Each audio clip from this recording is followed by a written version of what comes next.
করা উচিত এবং সমস্ত রাষ্ট্র চুক্তি প্রকাশ দেন, let the people know what India has done. এই যে দুদুবি আর একজন বলে ইন্ডিয়া চেয়ে আমাদের কেউ ভালোবাসে না বেশি, এই ট্রেটারে বোঝা উচিত what India is, how can you say that? India দেশের জন্য কি কাজ করেছে, কোন কাজটা তাদের আমাদের দেশের পক্ষে করেছে? গত 16 বছর না 53 বছর ধরে কোনটা আমাদের পক্ষে গেছে? Not a single one. I throw open challenge to everyone. আমি বলতেছি যত বড় নেতা হোক আমার সামনে এসে বলেন কোন কাজটা ইন্ডিয়া আমাদের পক্ষে করেছে? Not a single one. আপনি কেমন করে ইন্ডিয়া আমাদের কি দেশ ইন্ডিয়া থেকে ভালোবাসে না? আমাদের চেয়ে তো ওই নেপাল ইন্ডিয়া থেকে বেশি ভালোবাসে আমাদেরকে, ভুটান আমাদের ওদেরকে ভালোবাসে। শুধু এই যে যেগুলো অসংখ্য চুক্তি করছে তাদের কাজ এটা প্রকাশ করে দেওয়া উচিত। এবং আমার সন্দেহ হয় এই গভর্নমেন্ট যদি প্রকাশ না করতে পারে অন্য কোনো গভর্নমেন্ট প্রকাশ করবে না। এটা ওই it will dies natural death, মানুষ জানবে না। সুতরাং এই কাজগুলি আমাদের পদক্ষেপ নেওয়া উচিত। আমার যেটা শেষ কথা হচ্ছে doctor Yunus has got nothing to fear হোয়াটসোএভার।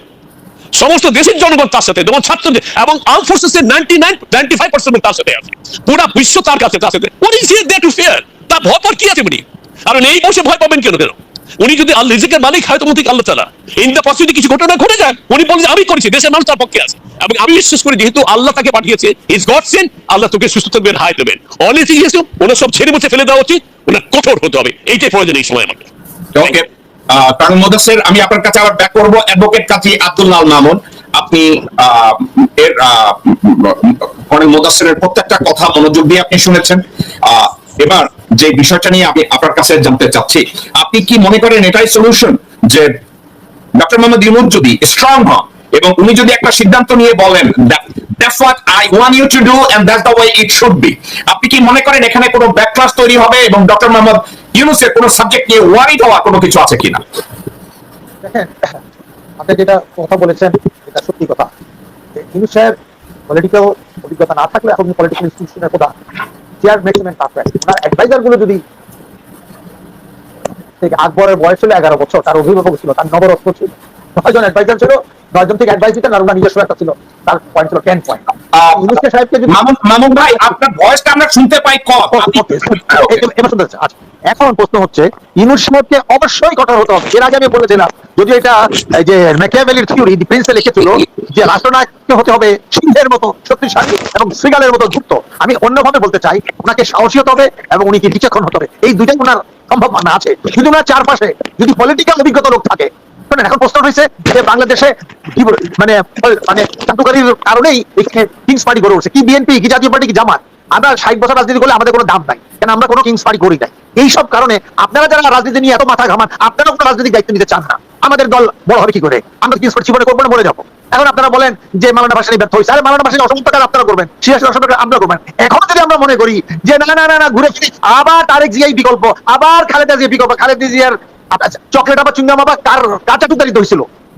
এই যে তার যে একটা ভাই এই যে সিদ্দিকী কি সিদ্দিকী আছে, সেই তো বিএনপির প্রধান নেতা হতে চেয়েছিল এবং সেই তো তারেক জিয়ার মজা ভাইয়া থেকে এইসব কাজ করলো। তো কাজে শোনেন, আমাদের বক্তব্য হলো এখন আমাদের একটাই সুযোগ এসেছে মোহাম্মদ ইউনূসকে সহযোগিতা করা, দলমত নির্বিশেষে তার চারপাশে দাঁড়ানো। যারা রাজনীতি করেন নাই তার রাজনীতিতে এখন সক্রিয় হতে হবে। এখানে আমি ডক্টর মুদাসসির সাহেব, এই যে কর্নেল মুদাসসির সাহেবকে বলবো উনিও এই দায়িত্ব পালন করুক।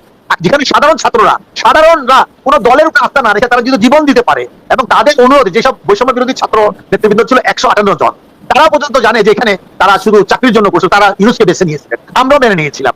আমি মনে করি এখনো সময় আছে যে এই ভাবনাতে সরে যাওয়া, যে হ্যাঁ এখন হাসিনা গেছে, খালেদাই একমাত্র বিকল্প, খালেদা জিয়াকে রাষ্ট্রপতি করা হোক। এইসব চিন্তার থেকে দলীয়করণ, ব্যক্তিকরণ, এই চাটুকারি সৃষ্টি হয়। আমি মনে করি এইটা ভাবা কোনো দরকার নাই। এক চিন্তা, এক ব্যক্তি, এক পরিবার, তাহলে গণতন্ত্র হবে কি?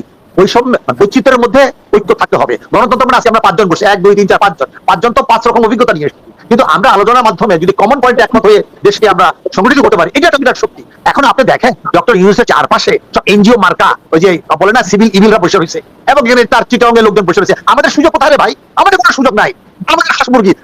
মামুন সাহেব আপনি রাজনীতি করলেন, মন্ত্রী বলতে, আরে বাবা জিয়া রহমান আমার ছাত্র দলের সভাপতি হওয়ার দায়িত্ব দিয়েছিল, এটা সবাই জানে। এরপর এরশাদ আমার ডাকছিল, জিয়াউদ্দিন বাবলুর আমাকে, আমি যেন যাই নাই। এটা নিয়ে আমি কথা বলতে চাই না। আমি বলছি এখন যে আমি সবসময় বলি আজকে প্রবাস থেকে আর সাহস করতে হচ্ছে, এই যে জ্যাকব লিটন ভাই বলতে শোনার সামনে বললেও আমার কোনো যায় নাই, যা সত্য বলতে হয়। উনি যেভাবে কথা বলেন আমার তো ওনার সাথে থাকার কথা না। আমাকে অনেকে বলে ভাই উনি তো জামাত ঘেঁষা, আমি বলি দেখেন আমাদের কোনো প্ল্যাটফর্ম নাই। তো উনি যে কথা বলতেছে, দেশ বাঁচলে ভারতের আগ্রাসন থেকে দেশকে মুক্ত করলে পরে আমরা সবাই রাজনৈতিক ভাবে জাতীয় বিপ্লবী সরকার গঠন করতে পারবো। এই কারণে আজকে আলোচনা থেকে মনে হচ্ছে এই যে ডক্টর মুজিবুর তার অনেক অভিজ্ঞতা, তাকে চিনি, আমি স্কুল জীবনের ফ্রেন্ড, ওটা ছোট ভাই হলো, আমার ক্লাস পড়তো, সেও আমার বন্ধুর মতো, কাজে প্রশ্ন তার অনেক অভিজ্ঞতা আছে, সে সৎ লোক। এখন কি তার রাজনীতিতে অংশগ্রহণ করা দরকার না? অবশ্যই দরকার। এই যে আপনি যে বললেন যে কর্নেল মুদাসসির সাহেব এত অভিজ্ঞতা নিয়ে, তার কি রাজনীতির দায়িত্ব নেওয়ার সময় নাই? অবশ্যই আছে। আপনারা সবাই নিয়ে ইউনূস সাহেবে থাকেন। আপনারা মনে আছেন যে এই যে ম্যাডাম নিরু বলছিল যে ইউনূস সমর্থন গোষ্ঠী করার জন্য, উনি বলে তাড়াতাড়ি আমি ঘোষণা করছি, সবাই বলছি, কিন্তু আমাদের সেই রসদ কোথায়, সেই জনগণ কোথায়? আপনারাই বিকল্প। আমি সবসময় বলছি এই দেশের সাধারণ জনগণ যদি এখন যদি কোনোরকম একটা ইনফরমালি যদি আপনি একটা ম্যান্ডেট নেন, আমি মনে করি 80% জনগণ ডক্টর ইউনূসের প্রতি আস্থাশীল। কেন? উনি একটা আম্পায়ার, কোনো বিকল্প নাই। এই যে রাজনৈতিক শূন্য উনি পূরণ করতে চান, তাকে তো আমাদের অভিজ্ঞতা দিয়ে, সততা দিয়ে, আমাদের যোগ্যতা দিয়ে, আমাদের যতটুকু শক্তি, তাকে যদি সহজে না করি, উনি একা কিছু করতে পারবে না। উনি কালকে যদি নির্বাচন দেয়, আমি আপনাকে লাস্টে বলছি, আমি কালকে 2 দিন থেকে আমি খুবই ক্ষুব্ধ, অনেকে খুব খুশি হচ্ছে, এই বুঝি হয়ে যাবে তারেক জিয়া আর এবার বোধহয় না, খুশি হওয়ার কিছু নাই, তারেক জিয়াকে কিছু করতে পারবে না, তারেক জিয়া যাবেও না।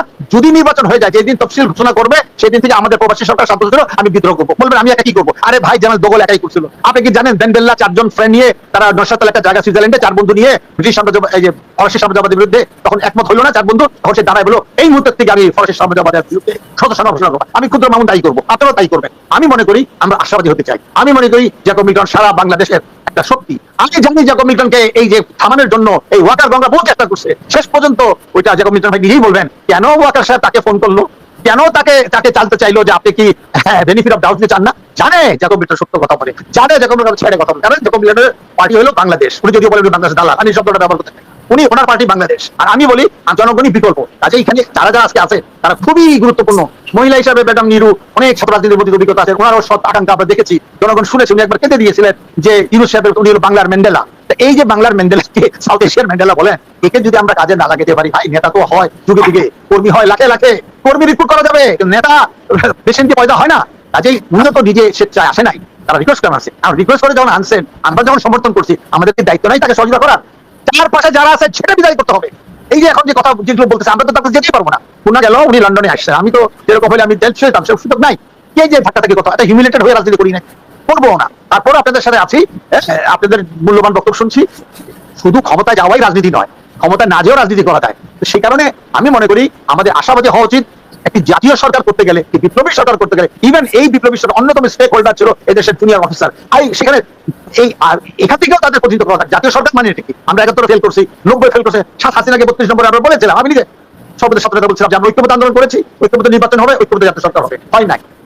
এইবারও যদি ব্যর্থ হয়, তাহলে সাধারণ ছাত্র আজীবন দিবে না। সাধারণ জনগণ এই প্রচলিত এই পরিবারের প্রতি আর আস্থা নাই। জিয়া রহমান তার প্রতি সবাই শ্রদ্ধা আছে, মাওলানা ভাসানী, কমরেড সিরাজ শিকদার, সেই মুজিবের প্রতিও তার নামে হয়েছে, তার আগে বড় হাই হয়েছে। এরা কোনো পরিবার সম্পদ না, ভালো মন্দ মিলেই নেতা হয়, জাতীয় নেতা। কাজেই এগুলোকে দলীয়করণ করা যাবে না। এখন তাদের পরিবারকরণের উপর আমি ভরসা করি না। তারপরে যদি দলের মধ্যে যদি গণতন্ত্র হয় বিএনপি, তবে এককভাবে বিএনপি